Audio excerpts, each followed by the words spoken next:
siapapun Presiden Republik Indonesia, ya siapapun, ketika dia belum menyatakan bahwa rakyat Indonesia dibebaskan dari pajak, maka dia bukan presiden yang terbaik. Sepanjang presiden itu masih bergantung pada pajak rakyat sebagai sumber pendapatan negara, maka dia presiden yang gagal. Itu pernyataan keras saya. Tentu pertanyaan mendasarnya adalah, mengapa begitu? Ya, karena negara hidup dari pajak rakyat. 80% sampai 82% negara pendapatannya itu dari pajak. Sisanya itu PNBP, pendapatan negara bukan pajak.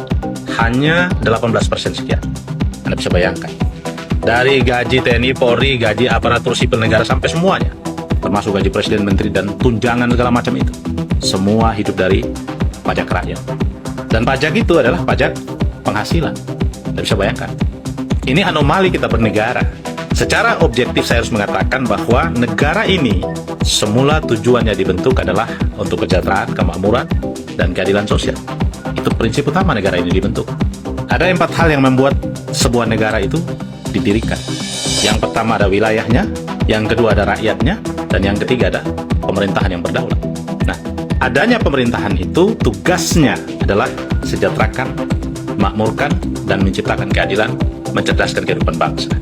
Tugas pemerintah itu. Nah, maka idealnya dalam bernegara, negara harus memaksimalkan sumber daya alam sebagai pendapatan utama untuk membiayai kesejahteraan dan kemakmuran rakyat, bukan pajak. Ini problem kita, bukan pajak. Sebuah anomali yang nyata di depan mata kita. Ketika negara bergantung hidupnya sama rakyat, tapi negara tidak pernah memperhatikan, tidak pernah melihat kenyataan akan kehidupan rakyat yang sesungguhnya. Negara menghargai rakyat dengan apa? Dengan bansos. Anda bisa bayangkan, kemiskinan dipelihara dengan bansos. Ini realitas kita bernegara. Ini kenyataan kita bernegara, kemiskinan dipelihara. Kemiskinan dijadikan sebuah kebijakan yang kemudian dikelola dengan menggelontorkan bantuan sosial. Bukan dihapuskan, tetapi dipelihara. Dimiskinkan dan kemudian dipelihara. Dan ini menjadi objek politik setiap kekuasaan berganti. Setiap yang berkuasa selalu menjadikan kemiskinan sebagai objek yang dipolitisasi oleh kekuasaan untuk mendapatkan nama, pengakuan, dan popularitas sebagai penguasa. Maka realitas ini harus kita renungkan, harus kita pikirkan. Pertanyaan mendasarnya, kemanakah sumber daya alam kita? Apa yang menjadi makna yang paling hakikat di dalam pasal 33 Undang-Undang Dasar itu diterapkan atau tidak? Jawabannya tidak. Lalu sumber daya alam kita kemana? Sumber daya alam kita dikuasai oleh asing dan asing. Di luar negeri asing, di dalam negeri asing. Sebuah realitas yang tidak bisa terbantahkan. Pertanyaannya adalah, kenapa sumber daya alam kita yang melimpah, kok negara hidup dari pajak? Jawabannya sederhana. Karena sumber daya alam kita semuanya sudah digadaikan, dikontrakkan kepada pihak asing. Negara hanya mendapatkan royalti dari setiap investasi itu, dan nilainya tidak seberapa. Anda bisa bayangkan, sumber daya alam kita dikontrakkan, digadaikan pada pihak asing, kemudian negara mengemis pajak dan mengemis pinjaman.